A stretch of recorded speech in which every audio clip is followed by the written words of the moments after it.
Assalamualaikum Türkmen Portal web saytynyň mehriban ileşleri.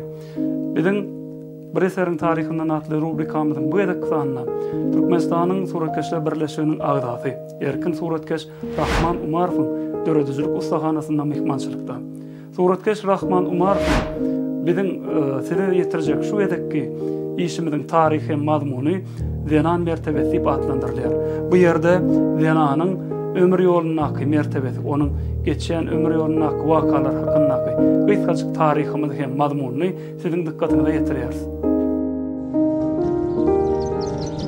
Suratkeş bu eserinde döredüzlük ustaatlygynyň kämil derejesine ýetenligini görmek bolýar.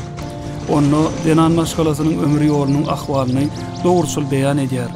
Eser gahrymany bolan Zenan maşgalanyň kesbiniň dürli ýaşdaky pursatlaryny ustaatlarça açyp görkezýär. Kompozisiýanyň merkezinde suratkeşiň esasy gahrymany 4 sany Zenan arabanyň üstünde suratlandyrylýar. Ol arabanyň üstü bilen ýoly görkezip durmuş çarkypelegini beýan edýär. Ol bolsa ýaşlykdan tä garraýança insanyň ömür ýoludur. Arabanyň ýygynyna oturan gyýjagady ören şadyan şekillendirýär. Onuň başy ýokary, elindäki tozgoju uçurup ardy uçul, gam ustasyz gaýlyk dünýäsini görkezýär.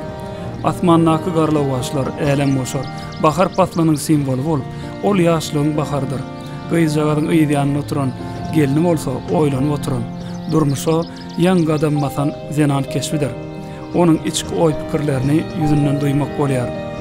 Arabanyň sürüp barýan orta ýaşly Zenany bolsa, durmuşyň ähli agramyny öz gerdenine çekip, akwalyň dürli kültürli ýorlarynyň teresaply geçmeklige synanşyp, öňe anamly barýar. Şol ýaşdaky Zenan maşgala arabanyň ýüpini çekýär.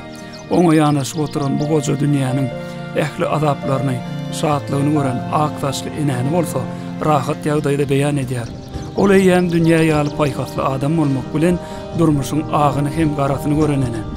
4 Zenanyň bir arabanyň üstünde görkezilmegi bolsa, şol Zenan ömründäki onuň mertebesini aňladýar. Araba bolsa çarkypelekdir. Şol çarkypelekde bolsa Zenan dünýäsiniň ömür ýoluny synlamak mümkindir. Ýaşlykdan tä garrylyga çenli Zenan ömründäki mertebesini şekillendirmek başaran suratkeşiň dünýä hakdaky filosofiýasy özboşly hem täsirler. Suratkeşiň bu döwreden eseriniň gahrymandlary öz maşgalasynyň Zenanlarydyr.